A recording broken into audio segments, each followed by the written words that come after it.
That Sunday morning changed the course of my life forever. The clock struck exactly 7:35 when my grandson, Tommy, walked into my room, still in his pajamas with messy hair and his big eyes full of worry. It was not common to see him awake so early, let alone with that heavy expression that seemed not to belong on the face of a 7-year-old child.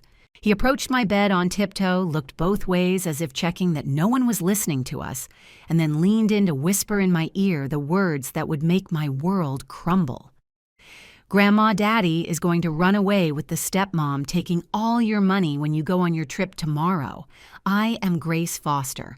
I am 67 years old, a widow for almost a decade, and I never thought I would need to protect my assets from my own son. My Frederick, the one I rocked in my arms, the one I taught to take his first steps, the one I comforted after every scraped knee. My only son was planning to rob me. The pain I felt was physical, like a stab in the chest. I needed to lean against the headboard to breathe. "How do you know that, sweetheart?" I asked, trying to keep my voice calm so as not to scare my grandson further. Tommy bit his lower lip, a habit he always showed when he was nervous, exactly like his father did in childhood. "I heard Daddy talking to Auntie Victoria in the office last night. They did not see me because I was getting water in the kitchen. Daddy said all the accounts were ready, and they just needed to wait for you to leave on your trip." Auntie Victoria laughed and said they would never see you again. Every word was like a new blow. Victoria Sanders had entered our lives a little over a year ago, hired as a financial advisor to reorganize the family investments after the death of George, my husband. With her efficient and seemingly dedicated manner, she quickly won the trust of all of us. I myself invited her to Sunday lunches. I treated her almost like a daughter. How naive I was!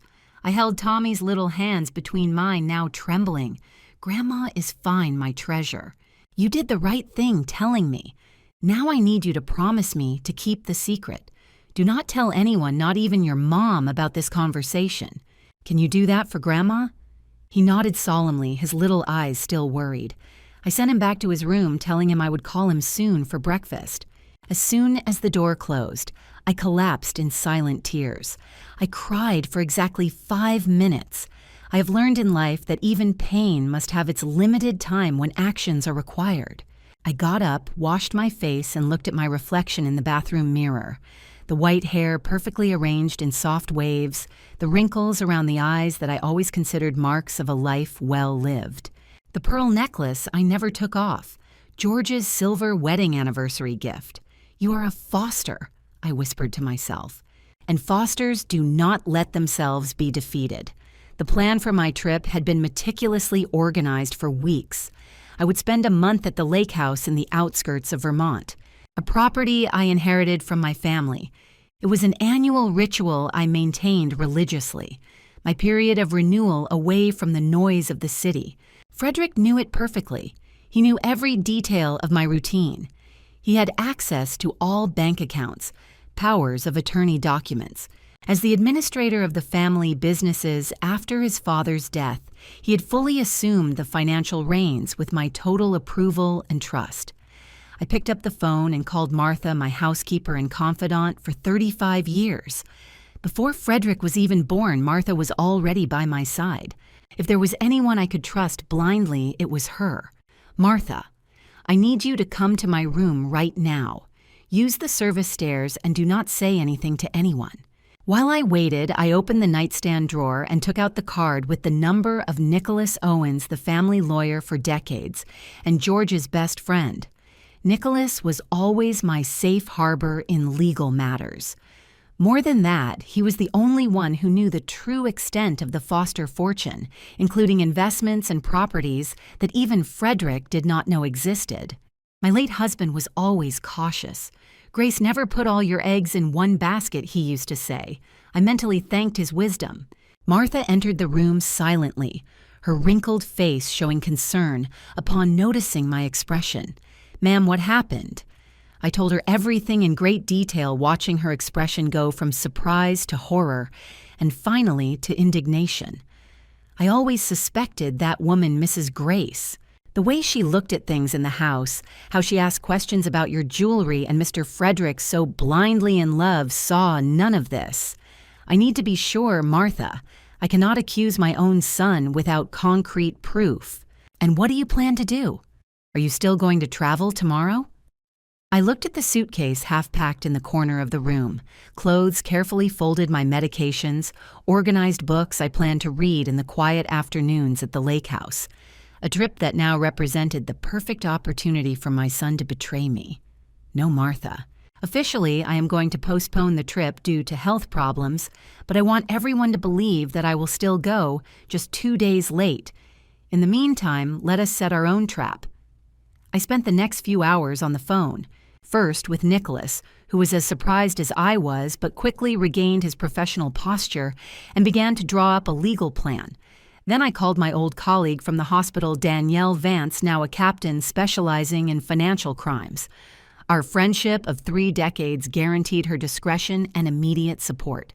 When I went down to breakfast, I found the family gathered in the dining room. Lucy, my daughter-in-law, was serving juice to Tommy while they discussed some school matter.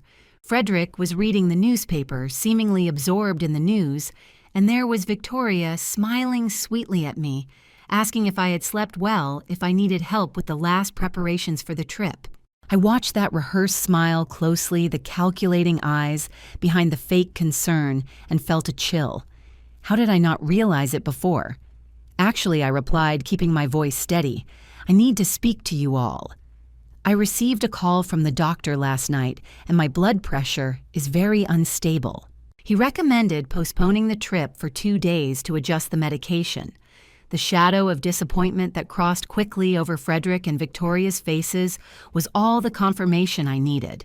They exchanged a quick look that did not go unnoticed by my eyes, now attentive to every detail. But do not worry, I continued, pouring myself a cup of tea with the tranquility of someone who knows nothing. It is just a precaution. In 2 days, I will be on my way to Vermont, and you will have a whole month of peace without this old woman hovering around here. Frederick forced a laugh. What nonsense, Mom. We will miss you as always. I returned the smile, thinking about how that same smile inherited from his father now masked a betrayal I could never have imagined. While everyone returned to their trivial conversations, I began to formulate in my mind the details of what would be my own counterattack operation. Victoria and Frederick wanted my money. Well, I would give them a lesson on the true value of family and what it means to face a woman who has survived all the storms life has thrown at her. After finishing breakfast, I retired to my room with the excuse of needing rest. In reality, my mind was boiling with thoughts and theories. As I closed the door, I felt an almost physical pain thinking about the possibility that Frederick, my only son, was truly planning to betray me.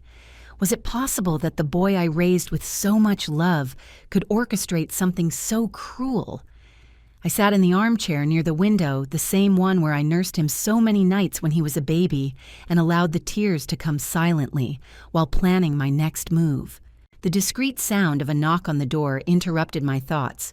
It was Martha with chamomile tea. "You need to keep your strength," she said, placing the tray on the nightstand. "Are you sure you want to go through with this? Maybe it is just a misunderstanding." I wiped my tears with the embroidered handkerchief I always carried in my pocket, a gift from my late husband on our first wedding anniversary. Tommy would not invent something like this, Martha. You know that child, he has a heart pure as spring water. If he said he heard it, it's because he heard. I took a sip of the tea and organized my thoughts. The first step was to gather concrete evidence. I could not act based solely on the account of a child, no matter how much I trusted my grandson. "I need Frederick's cell phone," I murmured. "More to myself than to Martha. Impossible, ma'am. He never leaves that device far from his eyes. And the computers. The laptop he uses to work at home. Always locked in the office when he is not using it. And now it has a password." I frowned. Since when did my son put a password on his work equipment in our own house? That was already suspicious behavior. I remembered that in recent weeks, Frederick had been having phone conversations, always in a low voice, ending them quickly when I approached.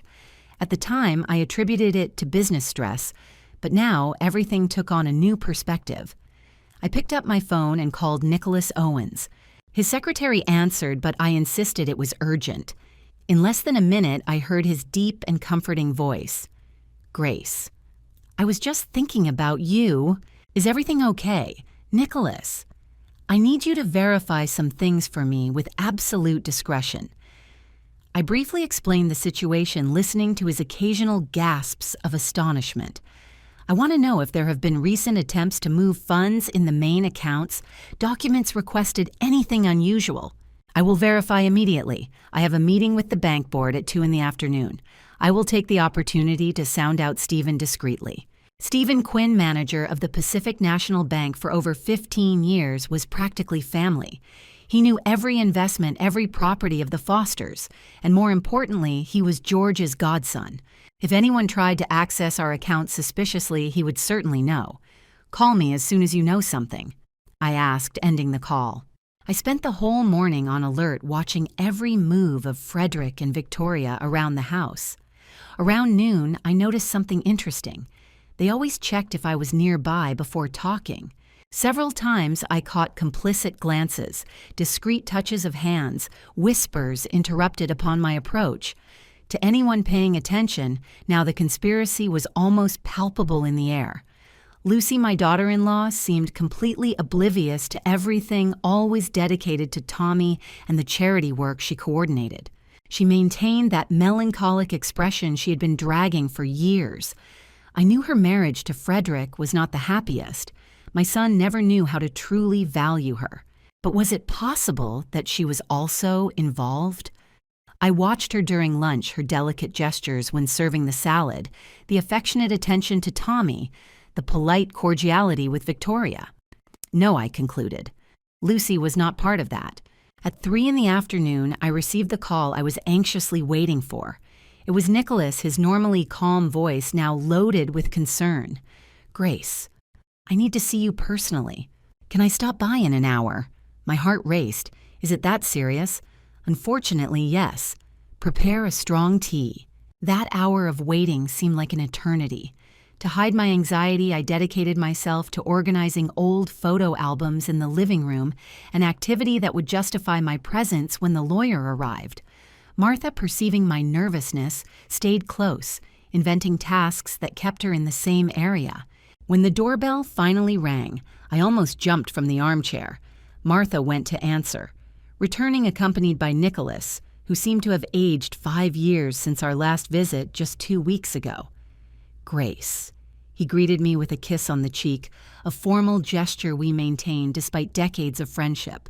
"Let us go to the winter garden," I suggested, knowing that was one of the few places in the house where we could talk without the risk of being overheard. The thick glass walls and the constant ambient music of the fountains guaranteed privacy. Once settled among the ferns and orchids I was so proud of, Nicholas opened his briefcase and took out some documents. Stephen showed me something alarming. He began, his voice almost a whisper, despite being alone. In the last 3 weeks, there were 4 attempts at significant transfers from your main accounts to an offshore account in the Cayman Islands. I felt the blood freeze in my veins. How is that possible? Transfers of that caliber require my express authorization. Exactly. And all were rejected because the signatures, although very well done, did not pass the bank's biometric verification. He slid a document across the glass table. It was a copy of a transfer authorization with what appeared to be my signature. To untrained eyes, it would be perfectly authentic. "My God," I murmured, bringing my hand to my mouth. That is not all. Nicholas continued passing me more papers. There were inquiries about all the family properties, market valuation requests, and even a probe into the possibility of a quick sale of the lake house. The lake house was my refuge, my sacred place full of childhood memories and precious moments with George. The idea that my son considered selling it without my knowledge was like a stab in the heart. Who made those inquiries? Officially, you, but in practice, Frederick, using a general power of attorney you signed 2 years ago. I remembered that document well. At the time, I had just recovered from pneumonia, and Frederick argued that it would be prudent for him to have powers to act on my behalf in case of emergency. I trusted fully. I signed without batting an eye. How naive I was. There is more, Nicholas said hesitantly. Stephen mentioned a woman who has accompanied Frederick on recent visits to the bank. A financial advisor, according to him, he introduced, Victoria Sanders. Exactly. He found her extremely interested in the details of accounts and investments, asking questions that went beyond the professional scope. Stephen is a discreet man, you know, but he commented that he felt something predatory in the way she absorbed the information. Predatory. The word resonated in my mind. Perfectly adequate for that woman who infiltrated our family like a snake. Stephen only did not contact you directly because all attempts at movement were blocked by the bank's security systems. But he is worried, and so am I, Grace. I looked at the lush foliage around us, so full of life and beauty, contrasting with the rot we were discovering in my own house. What do you recommend, Nicholas? He adjusted the glasses on his face, a gesture he always did before presenting an important legal strategy. First, do not confront them yet. Second, reinforce the security measures of the accounts immediately. We can add extra levels of verification, maybe even discreetly revoke some powers of attorney without Frederick noticing. Third, investigate deeper into this Victoria Sanders. I have a contact in the federal police who can verify if there is anything in her history. I nodded thoughtfully. And what about Lucy and Tommy?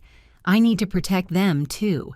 If you allow me the sincerity, I do not believe Lucy is involved.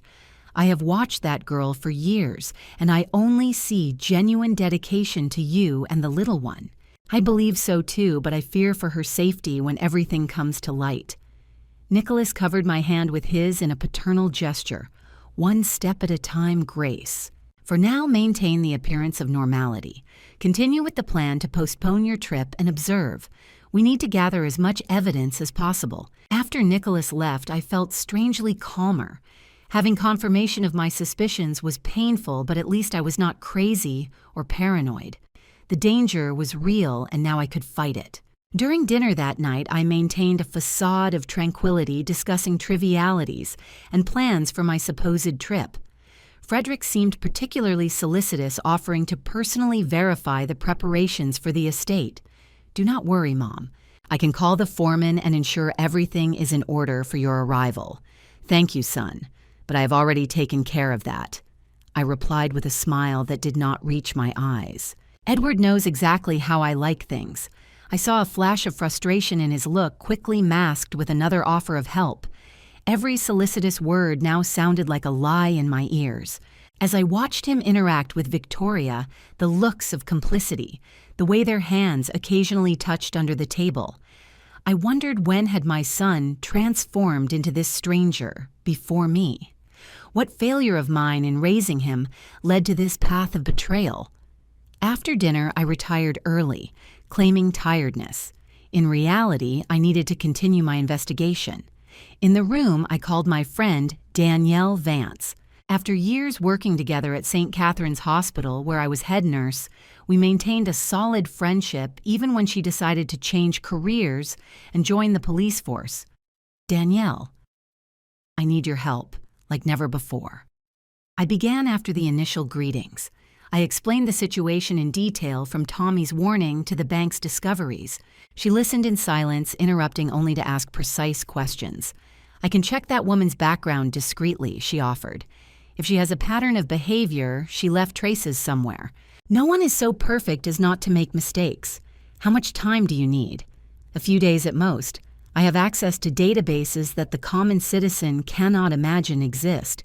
There was a significant pause.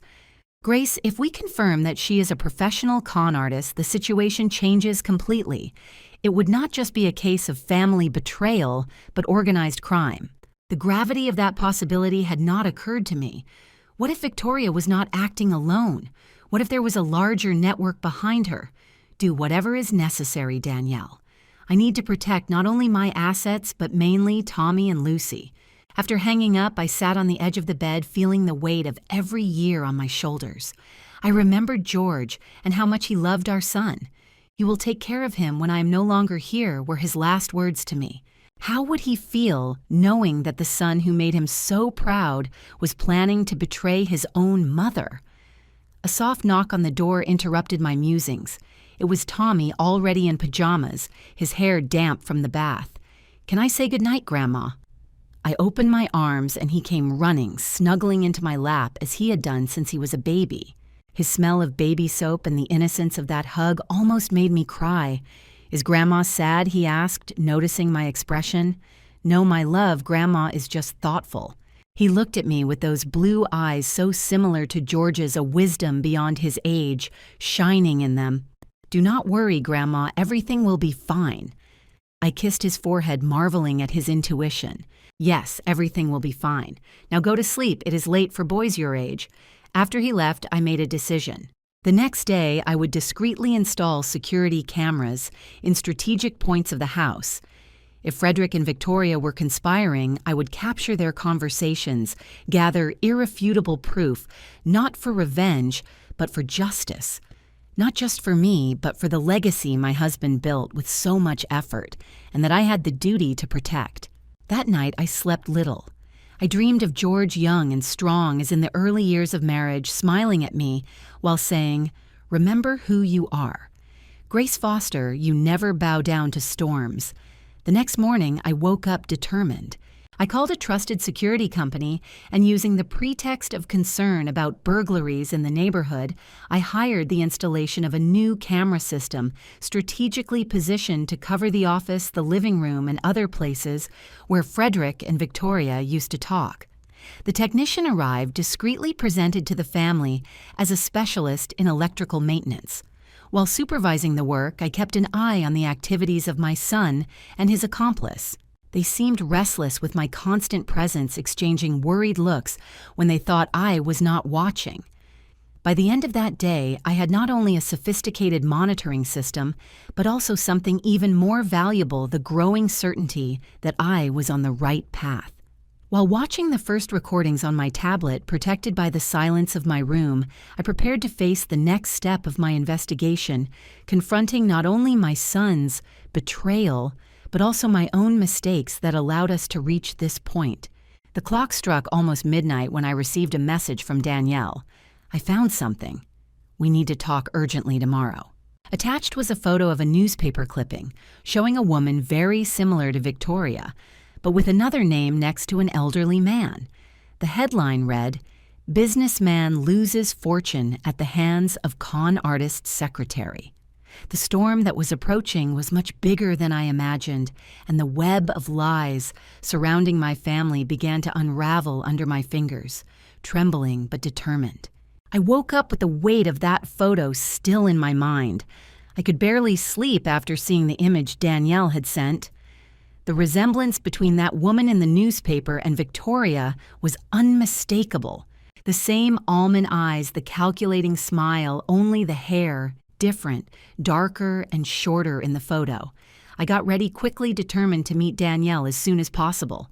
During breakfast, I announced that I needed to resolve some pending matters before the trip and would spend the day out. Frederick looked up from his cell phone, visibly interested. "Matters at the bank. Mom. No, son. I'm going to the hairdresser and then to lunch with old colleagues from the hospital." I lied with a naturalness that surprised me. "Old lady things, nothing that interests you young people." I saw the interest in his eyes diminish instantly. It was fascinating how he underestimated my capacity just because of age, a mistake many make with older people, and that would now play in my favor. "Martha will go with me, so do not worry about lunch." I left elegantly dressed, as I always did when leaving the house. Edward, the private driver I hired years ago after George insisted I should not drive alone in the chaotic streets of the city, was waiting for me at the door. He was a discreet and loyal man, another figure who had become almost part of the family. "Good morning, Mrs. Grace." "Where are we going?" "Financial Crimes Division, Edward. Do you know where it is?" He nodded without showing curiosity. One more point in favor of his discretion. During the ride, I received a call from Nicholas, informing me that he had gained access to more documents proving Frederick's attempts to transfer my assets. "The worst part is that he forged your signature on 3 separate occasions, Grace. That constitutes a serious crime." I closed my eyes for a moment, feeling that characteristic pain in my chest that accompanied me since it all began. My own son, a criminal. How did we get to this? The police station was a modern building in the city center. Danielle was waiting for me at the entrance, her imposing bearing contrasting with the warm smile she gave me when she saw me. We hugged briefly before she guided me through the corridors to her private office. I reserved the whole morning for our matter, she explained, closing the door behind us. What I discovered is serious, Grace. I sat across from her desk while she opened a folder with various reports, photos, and documents. She placed everything organized in front of me as we used to do with patient records at the hospital. Victoria Sanders is actually Valerie Stone. She pointed to an identity document with Victoria's photo, but with another name. She has an extensive history of fraud in at least 3 countries. Her modus operandi is always the same. She approaches rich people, preferably elderly or vulnerable heirs, gains their trust, and then disappears with a small fortune. I examined the newspaper clippings. There were at least 5 documented cases, although only 2 had resulted in formal investigations. The others were silenced by families who preferred to avoid public scandal. This is the most recent one. Danielle continued, showing the same photo she had sent me the night before. Albert Mendez, 82-years-old businessman in the textile sector in Santiago, Chile, lost approximately $3 million at the hands of Valerie, who worked as his executive secretary. When the family realized she had already disappeared and was never caught, she is extremely careful, changes identity, frequently works with accomplices who move the money through offshore systems, and always chooses victims who will hesitate to make the fraud public out of shame or protection of family reputation. I scanned the documents, every page confirming my worst fears. It was not just my son being manipulated by passion or momentary greed. We were facing a professional criminal. And what about Frederick? Is he an accomplice or a victim? Danielle hesitated, leaning back in the chair. That is what we need to find out. From experience with similar cases, these con artists generally seduce someone close to the main target, a son, nephew, even trusted employees. Sometimes these partners really believe they are in love and are manipulated. Other times, they are willing accomplices motivated by family resentments or greed. The idea that Frederick was consciously involved was devastating. I preferred to believe in that moment that he was being manipulated, blinded by some spell that woman had cast on him. How did she get to you? Danielle asked. I reflected for a moment, trying to reconstruct the events. She was recommended by a colleague of Frederick's to reorganize our investments after George's death. She presented herself as a specialist in family wealth management. Her documents, diplomas, everything seemed impeccable. Documents can be forged, references invented. Probably the colleague who recommended her is part of the criminal organization. Criminal organization. The word resonated in my mind like a funeral toll. We were not dealing just with a solitary con artist, but possibly a structured organization. What can we do, Danielle? She leaned forward, resting her elbows on the table, her expression now completely professional. We have 2 options. Open a formal investigation right now, which would mean statements, court orders, and eventual publicity, or set up a discreet operation to catch them in the act, protecting your assets and the family reputation to the maximum. I did not hesitate. The second option, without a doubt. I suspected you would choose that. She smiled. We will need your full collaboration. You will have to act normally, maybe even give the impression that you are facilitating their access to the money. You want me to be the bait, I concluded. In a way, yes, but extremely well-protected bait. We spent the next hours working out a detailed strategy. Danielle explained that we would need more concrete evidence of criminal intent, recorded conversations, documented transfer attempts, proofs of forgery. The material we already had was substantial, but did not guarantee an incontestable conviction, especially if Frederick claimed he was just reorganizing the family businesses with my implied consent. When I left the station, I carried with me not only the folder with all the evidence, but also additional small recording devices that Danielle provided, more discreet and sophisticated than the cameras I had installed. Place them in places where they talk most frequently, she instructed me. And remember, act naturally. If they suspect, the whole plan could collapse. I returned home in the early afternoon carrying shopping bags as an alibi for my day out. Martha, who had accompanied me to the station and then really gone to do some shopping to keep up appearances, helped me carry the bags inside. Any sign of them? I asked discreetly while we went up the stairs. Mr. Frederick left early, said he had meetings. Miss Victoria stayed at home until noon checking the computer in the library. Then she went out for lunch and has not returned yet. And Lucy and Tommy. Mrs. Lucy took the boy to swimming class and then they would go visit her mother. Perfect. The house was empty, giving me the ideal opportunity to install the new devices. With Martha's help standing guard while I worked, I positioned the tiny recorders in strategic places under the desk in the office, behind a painting in the library, inside a floral arrangement in the sitting room. Next, I took the opportunity to check the computer in the library that Victoria had used. It was an old desktop we kept mainly for Tommy to do school research. Luckily, she had not deleted the browsing history. What I found confirmed my suspicions. Searches about international transfers, luxury real estate websites in countries like France and Italy, and most alarming, an email sent to someone identified only as M, saying everything on track. The old lady travels in 2 days, await final instructions. The old lady, that was how they referred to me. I felt indignation burn in my chest, momentarily replacing the pain of betrayal. I took screenshots of everything using my cell phone, as Danielle had directed, and sent the images to her immediately. Her response came in minutes. "Excellent work. This helps establish intent. Keep watching." At sunset, Frederick returned. He came straight to my room, knocking softly before entering.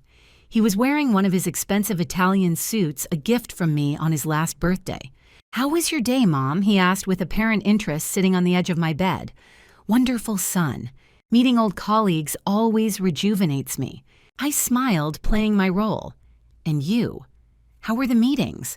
"Productive. We are closing that negotiation with the European investors I told you about." European investors. He had never mentioned such a thing. One more lie to add to the list. "That is great, dear. Your father would be proud." Something flashed in his eyes. Guilt, remorse. But it disappeared quickly. "Actually, I came to check if you still intend to travel the day after tomorrow. We can postpone it more if you do not feel well." There was a poorly disguised anxiety in his voice. Of course he wanted to confirm my departure. Their plan depended on my absence. No, I am already perfectly fine. The doctor adjusted my medication and said I can travel calmly. In fact, I already started packing. His relief was almost palpable. "Excellent. Let me help you with any preparation you need." "Thank you, son. Just one thing. I was thinking of leaving you a broader power of attorney during my absence. You know how forgetful I am sometimes, and the lake house has terrible phone coverage. If any emergency arises with the investments, his eyes shone instantly. It was like watching a predator glimpsing its prey. Of course, Mom. A very sensible decision. I can arrange the document for you to sign tomorrow. That would be great. Ask Nicholas to prepare everything." His enthusiasm diminished visibly at the mention of the lawyer. "No need to bother him. Our legal department can take care of that. I insist, dear. Nicholas has handled these matters since your father was alive. He knows exactly how to draft these documents." Frederick forced a smile. "As you wish, Mom. I will call him tomorrow." After he left, I took a deep breath to calm my racing heart. It was agonizing to maintain this facade, pretending everything was fine while he lied to me blatantly, but I needed to continue. For the sake of the investigation, I reviewed the camera footage on the tablet watching as Victoria had returned and immediately sought out Frederick. They talked briefly in the kitchen where she seemed agitated, gesturing emphatically. The audio was not perfect, but I managed to catch fragments. "We cannot wait any longer. Transfer to the Caymans first then. Lawyer suspects something." I sent these recordings to Danielle too, who responded quickly. "They are accelerating the plan. We need to act soon." That night during dinner, I maintained my performance of a carefree old woman, commenting animatedly about my plans for the stay at the lake house, the readings, I would do the walks I planned. Victoria, now that I knew who she really was, seemed so transparent in her manipulations, the forced smiles, the questions about my itineraries, the subtle suggestions for me to rest completely, without worrying about financial matters. Lucy, in contrast, seemed genuinely saddened by my imminent departure. "I will miss you, Mrs. Grace," she said with that soft voice that always reminded me of a shy girl despite her 39 years. "Tommy, too. The house is different without you." I covered her hand with mine. "I will miss you too, dear." But a month flies by. If she knew what was about to happen, I had a moment of doubt. Should I alert her? Prepare her in some way? But Danielle had been emphatic. The fewer people knew about the plan, the better. Surprise was our main ally. After dinner, Frederick announced he would go out to resolve some matters. Victoria almost immediately said she also needed to go out to meet a friend. The coincidence was so obvious, I almost laughed. Instead, I wished them good night and retired to my room. 20 minutes later, I received a message from Edward, whom I had instructed to follow them discreetly. Both in the same car, heading south, stopped at the Grandview Hotel. The Grandview Hotel, one of the most luxurious in the city, known for its discretion with guests who preferred privacy, probably discussing the final details of the fraud. I called Danielle and reported the day's events. She listened attentively before saying, "The time has come to set the final trap. Tomorrow. Proceed as we planned. Make the announcement of the special farewell dinner. Everything has to look perfectly normal. And if they try something before we will be ready. I have a team ready to intervene at any moment. But ideally, we want to catch them in the act with irrefutable evidence." After hanging up, I stood watching the stars through my bedroom window. It was a clear night, rare in the sky, usually polluted of the city. I remembered how George and I used to sit in the garden on nights like this, dreaming of the future, planning the life we would build together. We never imagined that our only son, the greatest joy of our lives, would one day turn against everything we represented. "What would you do, my love?" I whispered to the stars as if George could hear me from somewhere. How did we get to this point? There was no answer, only the comforting silence of the night. But inside me, I knew what I needed to do. It was not just about money or properties. It was about justice, about protecting the legacy we built with so much love and work. It was about teaching a painful but necessary lesson. The next morning, I announced during breakfast that I would like to have a special farewell dinner at the Grandview restaurant, one of the most elegant in the city, with a privileged view of the skyline. "I want to gather you all before leaving," I explained. "Including Frederick, please invite Nicholas. I have some documents I would like to sign in his presence." My son exchanged a quick look with Victoria, a flash of triumph they tried to disguise. They thought their plan was working perfectly. What they did not know is that they were walking directly into a meticulously prepared trap, and that farewell dinner would really be a farewell not from me to my family, but from them to their freedom and to the life of lies they had built at the cost of my trust and love. When they left to handle matters, I sat with Lucy on the back terrace where we used to drink tea while watching Tommy play in the garden. There was something I needed to do before the plan went ahead. "Lucy, dear, can I ask you a personal question?" She seemed surprised, but nodded gently. "Of course, Mrs. Grace. Are you happy? In your marriage, I mean." Her eyes lowered, fixing on the teacup. The prolonged silence was answer enough. "You do not need to answer, child. I always observe more than you imagine." A solitary tear rolled down her face, which she quickly wiped away. "I try for Tommy. He deserves a complete family." I took her hands between mine. "And you deserve to be happy, my dear. Remember that in the coming days. Whatever happens, know that you and Tommy will always have a home with me." She looked at me confused, but I made no further comments. Instead, I changed the subject, asking about Tommy's swimming lessons. I could not reveal more, but I felt I needed to prepare her, even if subtly, for the storm that was coming. In the afternoon, I received a visit from Nicholas, who brought the special documents we had prepared. Not the broad power of attorney Frederick expected, but a series of additional legal protections for my assets, and more importantly, a new will that would guarantee Tommy and Lucy would be protected regardless of what happened to Frederick. "Everything is ready for tomorrow," confirmed Nicholas. "Stephen will be at the bank at night as we agreed. Danielle will position her team strategically. When they try to access the accounts, they will be caught red-handed, I completed. He adjusted his glasses, a nervous gesture he rarely showed. Grace, are you still sure about this? It is your son. We could resolve everything discreetly without involving the police.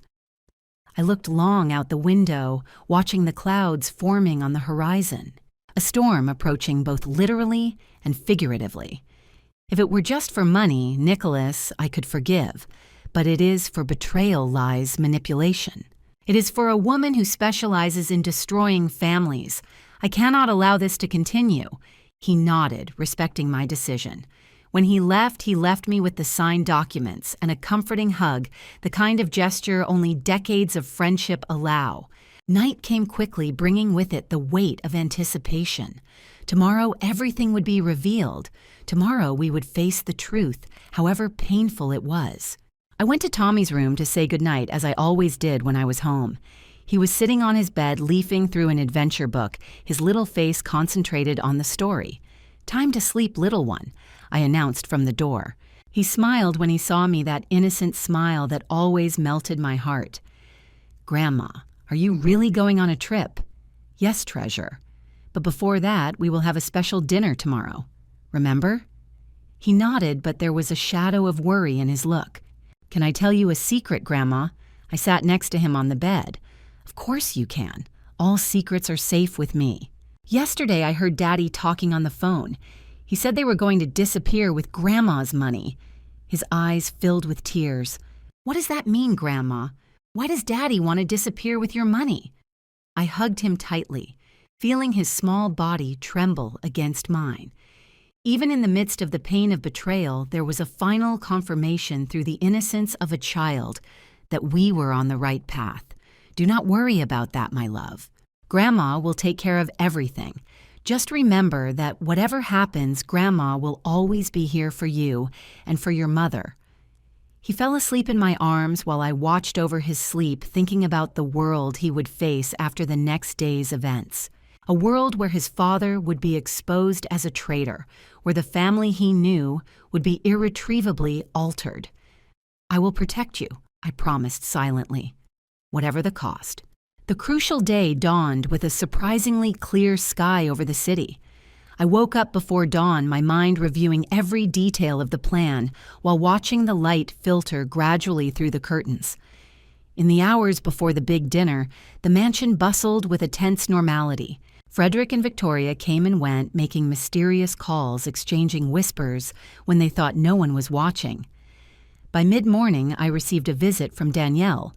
Under the pretext of returning some borrowed books, she handed me the last recording devices and confirmed the final strategy. "Tonight we will have undercover agents in the restaurant," she explained in a low voice, while we pretended to examine an old photo album in the library.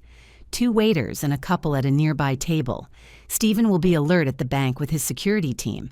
If everything goes according to plan, we will catch them when they try to make the transfer with the falsified documents. And if they suspect something, Frederick knows my routines, my expressions well. He might notice something does not fit. Danielle looked at me with confidence. "Grace, you were a head nurse for decades. You handled emergencies, difficult patients, life or death situations. You can handle this performance for a few hours."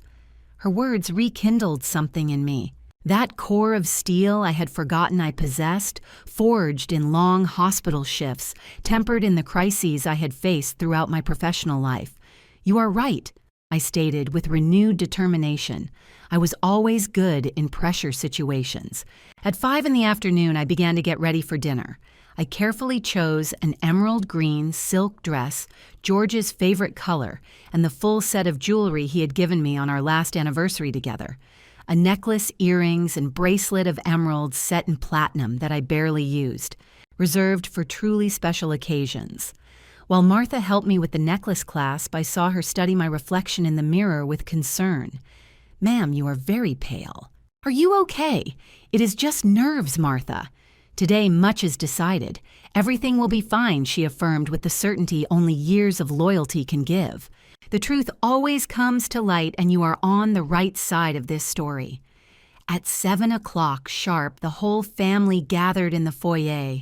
Frederick elegant in his dark suit, Victoria stunning in a daring red dress, Lucy discreetly beautiful in pale blue, and little Tommy, adorable with his formal outfit that made him look like a miniature man.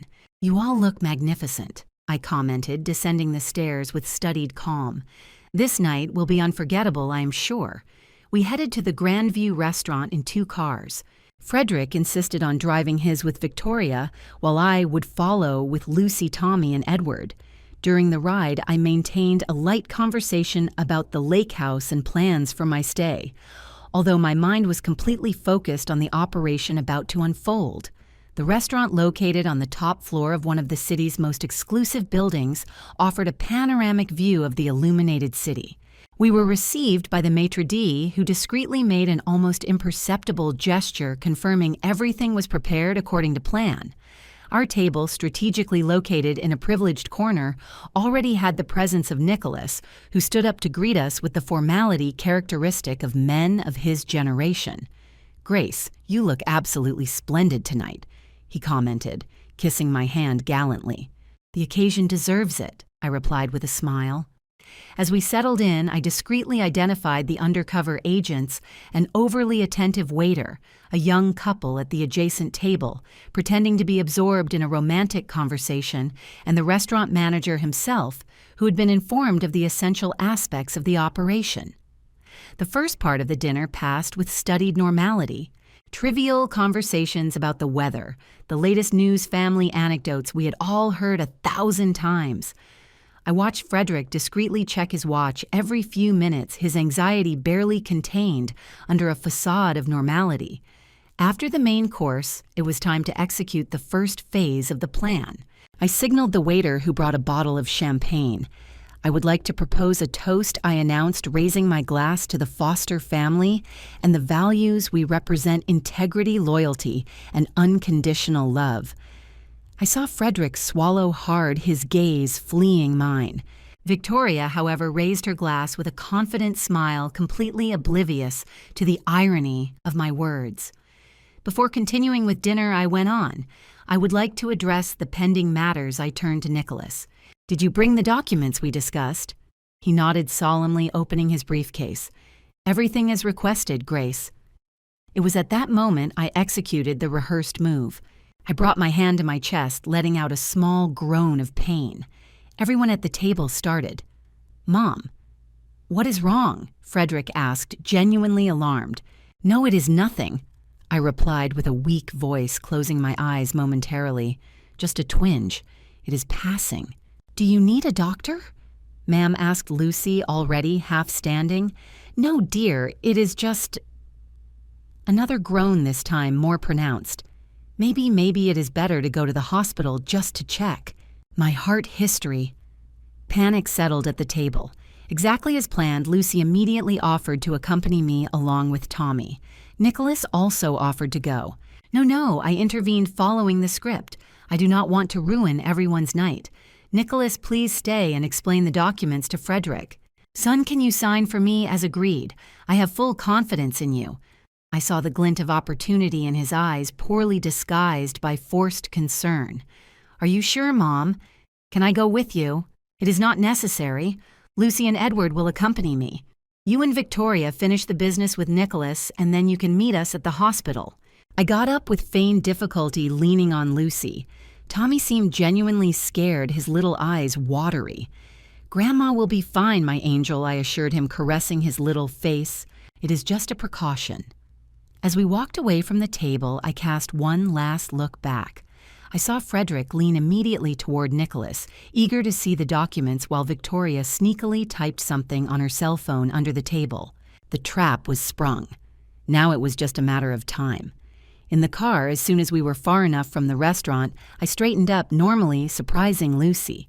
"Mrs. Grace, are you okay?" "Perfectly fine, dear. Do not worry. There was something I needed to tell you away from them." During the ride, I briefly explained the situation. Not all details, just enough for her to understand the gravity of what was happening. I saw the shock, disbelief, and finally pain on her face as she understood her husband's betrayal. "I suspected an affair," she confessed with a broken voice. "But this is much worse than I imagined. I'm so sorry, Lucy, more than I can express." She wiped a tear, taking a deep breath to compose herself in front of Tommy, who watched the scene with attentive eyes. "What happens now?" she asked in a low voice. "Now we go to the Pacific National Bank, not the hospital. It is there that Frederick and Victoria will head as soon as they realize the true nature of the documents, and it is there they will be confronted." Edward, following my precise instructions, drove us skillfully through the night traffic. At the bank, Stephen awaited us at the service entrance, accompanied by Danielle and two discreetly positioned officers. They just called informed Stephen. They are on their way, extremely agitated. Apparently, they realized the documents were limitations, not broad powers. Danielle approached serious in her dark suit. "Are you ready, Grace? We can still stop everything." I looked at Lucy, who held Tommy close to her chest protectively, and then at the imposing building of the bank, symbol of the financial stability my husband and I built with so much effort over decades. "Am I ready?" I replied firmly. "Some lessons need to be learned the hard way." We entered the bank, where everything was prepared for the final confrontation. The cameras were activated, the officers positioned strategically, and the trap completely set, only awaited its victims to take the final step toward their own ruin. The clock struck exactly 9:47 when we heard the sound of tires screeching at the bank entrance. Frederick had arrived running directly toward his own fall. The sounds of hurried footsteps echoed on the marble floor of the empty lobby. I remained motionless in the gloom of the main meeting room, where only a few strategic lights were on. Beside me, Danielle maintained a firm posture, while Lucy held Tommy against her chest, sitting on a sofa in the less illuminated corner. Nicholas had arrived a few minutes earlier, bringing with him the folder with all original documents, those Frederick had tried to forge in recent months. Stephen was the first to advance toward the door, assuming his role of unsuspecting manager answering an urgent call from an important client. I watched through the crack of the ajar door as my son entered the bank like a hurricane face, contorted in an expression I had never seen before, a mixture of anger, greed, and desperation that made him almost unrecognizable to me. "Where is my mother?" he demanded, his voice echoing in the empty space. Victoria followed closely, her flashy red dress contrasting with the seriousness of the environment, high heels hitting the floor like a drum announcing an imminent execution. Her eyes scanned the place, calculatingly, as if evaluating escape routes. Mr. Foster replied, Stephen with studied calm, "Your mother is not here. I believe she went to the hospital as reported." "Do not lie to me," Frederick yelled. "She organized all this. Those documents at the restaurant were a sham." He shook the crumpled papers in his hand. "I want access to the offshore accounts now." Now I decided to enter the scene. I gently pushed the door and advanced into the light, my emerald green dress glowing under the spotlights, strategically positioned. The impact of my presence was immediate. Frederick froze as if he had seen a ghost, and Victoria instinctively took a step back. "Were you looking for me, son?" I asked, my voice surprisingly firm. "Mom." He seemed genuinely confused for an instant before understanding began to form in his eyes. "What does this mean?" The heart attack was as fake as your concern for me in recent months. I completed, advancing slowly toward him, as fake as the loyalty you swore to this family. Final understanding took over his face. His eyes narrowed, abandoning any pretense of innocence. "You knew." "Yes, Frederick, I knew everything." I made a sweeping gesture with my hand. The forgeries, the transfer attempts, the escape plans to Europe, the true identity of your accomplice. Hearing this, Victoria, or rather Valerie, was visibly alarmed. Her calculating gaze now frantically evaluated the environment, clearly planning an exit. "Do not bother, Miss Stone," said Danielle, emerging from the shadows and showing her badge. "The exits are blocked, and we have officers positioned at all strategic points." Stone. What is she talking about? Frederick turned to his lover, confusion stamped on his face. I saw the exact moment Victoria's mask fell completely. Her look toward Frederick went from accomplice to something cold and calculating. "That does not matter now," said Valerie dryly, taking a small electronic device from her purse. "What matters is we need access to those accounts immediately." "It will not work," intervened Stephen, resuming his role as bank manager. "All accesses have been temporarily blocked due to suspicion of fraud. We have a strict protocol for these situations." Panic began to settle on her face. It was then that Danielle signaled, and two officers emerged from their posts, approaching the couple slowly. Frederick Foster and Valerie Stone announced Danielle formally, "You are under arrest for attempted fraud forgery of documents and formation of a criminal gang for swindling." "This is ridiculous. You say what Frederick," protested, his face now red with fury. "It is a misunderstanding. Mom, tell them I am your son." Those words, "I am your son," hit me like a dagger. Yes, he was my son, that same baby I rocked in my arms, the boy I taught to walk the young man I saw graduate with honors. How had we reached this point? I felt my resolve waver momentarily, a deep pain taking over me. It was in that instant that Lucy, who until then had remained in the shadows with Tommy, stepped forward. Her face showed a determination I had rarely seen in her. "Yes, you are her son," she said with a clear voice that reverberated through the hall, "and my husband Tommy's father. And yet you were willing to destroy all that." Frederick seemed finally to notice the presence of his wife and son. The color left his face when his eyes met Tommy's, who watched him with an expression of confusion and fear that tore my grandmother's heart. "Tommy."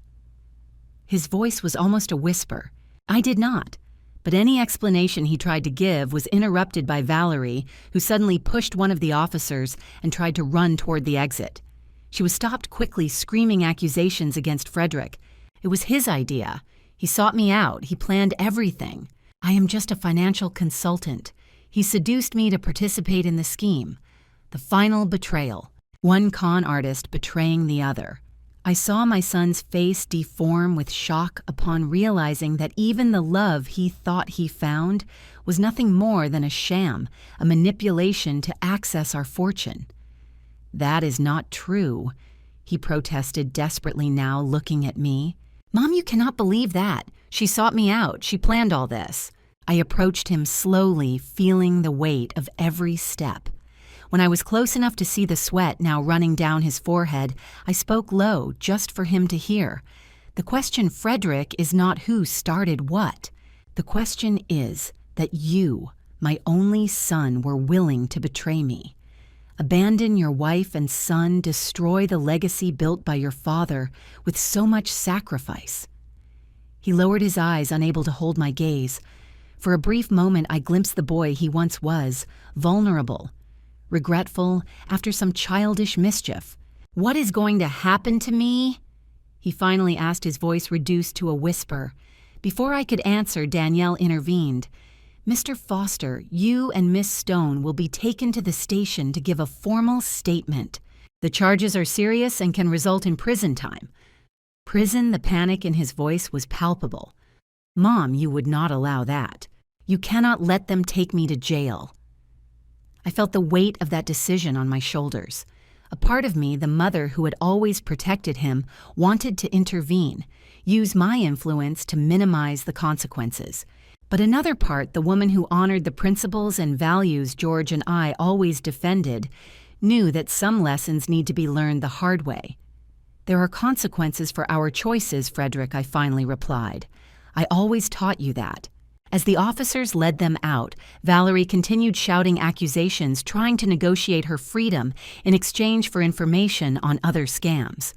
Frederick, on the other hand, walked in absolute silence, his shoulders slumped in defeat. When the door closed behind them, I felt my legs give way. Nicholas quickly pulled up a chair for me to sit. Lucy approached, still holding Tommy, who was now crying silently. "Can I talk to him?" asked the boy between sobs, pointing to the door where his father had left. My heart broke. "Not now, my angel. Daddy needs to resolve some things first. He did something very bad, right? The insight of a child never ceases to surprise me." "Yes, dear. He made serious mistakes." I extended my arms, and he came to my lap, his little body still trembling with emotion. But that does not mean he does not love you. Good people sometimes make very bad decisions. Lucy sat next to me, face pale, but composed. What will happen now, Mrs. Grace, was the question floating in the air. What would come after this earthquake that had shaken the foundations of our family? I looked at Danielle talking quietly with the other officers, at Stephen starting to organize the scattered documents, at Nicholas waiting patiently for my next decision. Now, dear, we rebuild one step at a time. The following hours were a haze of bureaucratic procedures, formal statements, signatures on official documents. Danielle explained that Frederick and Valerie would be kept in custody at least during the initial investigation. The evidence was overwhelming, the recordings forged, documents, transfer attempts, incriminating emails. How long can he stay in prison, I asked, when we were finally alone well past midnight, considering the charges and being a first-time offender? Probably between 2 and 5 years, depending on how the prosecution handles the case. She hesitated before continuing. In her case, the situation is more serious. There are records of previous crimes, although with other identities. We are talking about a significantly longer sentence. I nodded in understanding, feeling a deep tiredness settle in my bones. It had been an endless day, emotionally exhausting beyond what I imagined being able to endure. Nicholas approached with a cup of tea. You were extraordinarily strong today, Grace. I do not feel strong, Nicholas. I feel devastated. He nodded understandingly. It is natural, no matter how justified your actions were. We are talking about your son. I took a sip of the tea, letting the comforting warmth go down my throat. What do you think? Did I do the right thing? He reflected for a moment before answering. I think so. If you had covered up the crime, you would only be allowing him to sink further. Sometimes true love means allowing someone to face the consequences of their actions. Around 2 a.m, we were finally released to return home. Lucy had taken Tommy earlier. The boy was exhausted and confused to stay at the station. Edward, always faithful, waited patiently to take us back to the mansion. During the ride, I watched the city lights passing by the car window. Some residences still lit even at that late-hour life, following its normal course, while mine had been completely turned upside down. Upon arriving, I found Martha waiting anxiously at the door despite the hour. Her wrinkled face showed genuine concern. Is everything okay, ma'am? I heard on the news. News I had not considered the case might have leaked to the press so quickly. Yes. A reporter called an hour ago wanting to confirm Mr. Frederick's arrest. I said nothing, of course. I sighed deeply. Of course, there would be media repercussions. The Fosters were a traditional family with businesses in various sectors. The arrest of the heir for attempting to defraud his own mother would be a full plate for the tabloids. Where are Lucy and Tommy? Mrs. Lucy is in the boy's room. He had trouble sleeping, so she stayed by his side. I thanked Martha and slowly climbed the stairs, each step seeming to weigh tons. I stopped at the door of Tommy's room ajar enough so I could see Lucy sitting on the edge of the bed, gently stroking the hair of the child who was finally sleeping. She looked up upon perceiving my presence and signaled for us to talk in the hallway. How is he? I asked in a low voice as soon as she closed the room door. Confused, scared, asked 1,000 questions about his father that I did not know how to answer. She sighed, running her hand through her messy hair, how to explain to a child that his own father was willing to abandon him. The pain in her voice was palpable, and my heart shrank for her so young, still facing a storm she had not created. We do not need to explain everything now, I replied gently. Some truths can wait until he is more prepared to understand them. She nodded, eyes watery. And Frederick? What will happen to him? Will he face the legal consequences of his acts? I cannot interfere in that, Lucy. It would be wrong, and in the end it would not really help him. I understand. She hesitated a moment. Mrs. Grace, I do not know what I will do now. My whole life was structured around this marriage, this family. I took her hands between mine. You and Tommy are not alone, dear. This is still your home for as long as you wish. And as for the future, well, the future always surprises us. We said goodbye with a long hug, and I went to my own room. Upon opening the door, I was greeted by the familiar gloom of the environment where I passed so many nights next to George, where we created plans and dreams, where we shared joys and sorrows. I changed the formal dress for a comfortable nightgown and sat in the armchair next to the window, the same one where I used to nurse baby Frederick Rock. His sleep tell him stories. The silence of the early morning was almost oppressive, allowing my thoughts to reverberate with painful clarity. I took the picture frame from the side table, an old photo of when Frederick was about 5 years old, sitting on George's lap, both smiling openly at the camera. Where did we go wrong? At what moment did that smiling boy transform into the man willing to betray his own family? Maybe there were no simple answers. Maybe life was too complex to be reduced to specific moments of right or wrong. I returned the photo to its place and looked at the stars through the window. The same stars I watched the night before when I was still trying to decide the course to follow. What awaited me now? I would not take the planned trip, that was certain. I could not abandon Lucy and Tommy in this critical moment, and there were still legal aspects to resolve, family businesses to manage, the press to deal with. But beyond practical questions was the emotional journey that was just beginning. The grief for a relationship that had shattered, the guilt that would inevitably assault me in moments of weakness, the uncertainty about how to rebuild from the rubble. I closed my eyes, allowing a single tear to roll down my cheek. It was not a tear only of sadness, but also of relief, the relief of someone who has finally confronted a painful truth, however devastating it was. We did the right thing, George. I murmured to the silence of the room as if my husband could hear me from somewhere distant. It was not easy, but it was the right thing. The wall clock struck 3:15 in the morning when I finally lay down. Sleep came surprisingly fast, the body demanding rest after the emotional exhaustion of the day. My last conscious thought was the image of Tommy sleeping innocently while the adult world around him crumbled and rebuilt. Tomorrow would be a new day, a day to start rebuilding, to protect what really mattered, to honor the values for which I lived all my life. A day to be strong, not only for me, but for Tommy and Lucy, the true innocent victims of this family tragedy. And as for Frederick, maybe time in prison would give him the opportunity for reflection he would never have found in Europe, spending stolen money next to a woman who never truly loved him. Maybe someday we could also rebuild that relationship, not in the same way, but something new forged in the flames of this painful experience. 6 months later, when the leaves began to fall in the gardens of the Foster mansion, I received news that would change the course of our family history again. I was reviewing some documents in the office that once belonged to George and that I had now transformed into my operations center to run the family businesses when Nicholas entered with an expression I could not decipher. "Grace, I found something while organizing George's old files," he said, placing a yellowish folder on the desk that I had never seen. "I think you should see it. What I discovered in those papers left me breathless. They were documents of regular transfers to an account in another state, made by my late husband for over 20 years. Attached were photographs and letters revealing an unthinkable truth. George had kept a second family in secret with 3 children who now lived in precarious conditions after his death. How?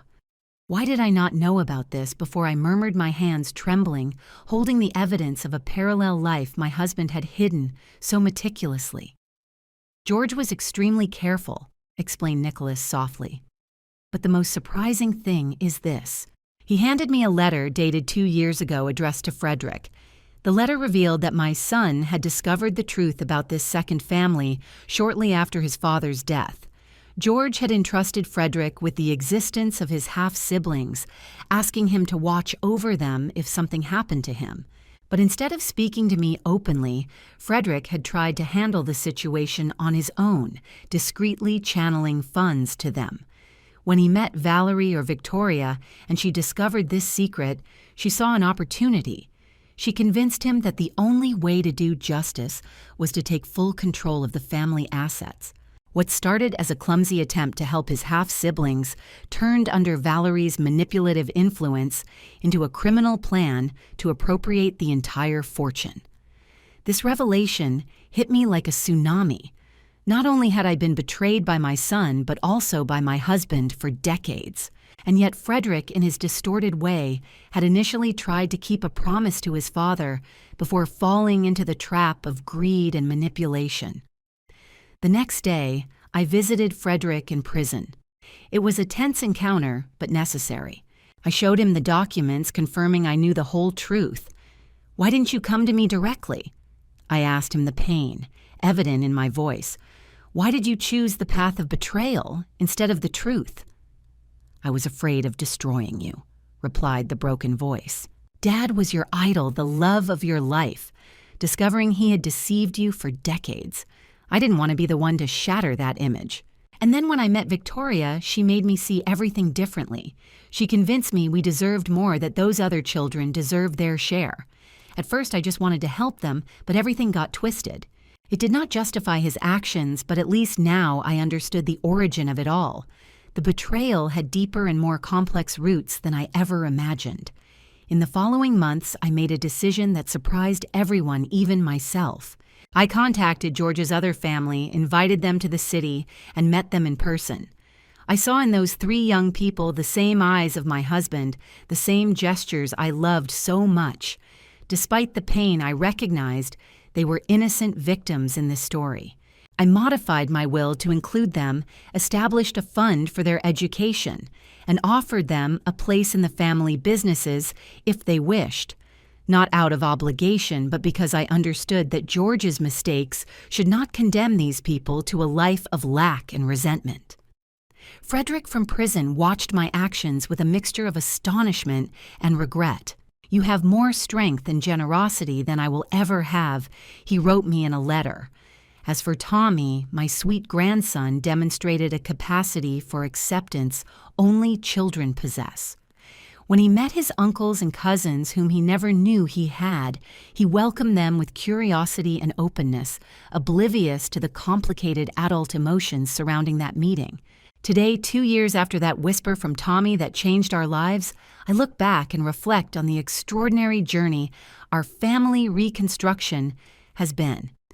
That Sunday morning, when my 7-year-old grandson entered my room to reveal his father's plans, I never imagined the emotional earthquake that was coming, nor the surprising revelations that would forever change our understanding of what it means to be family.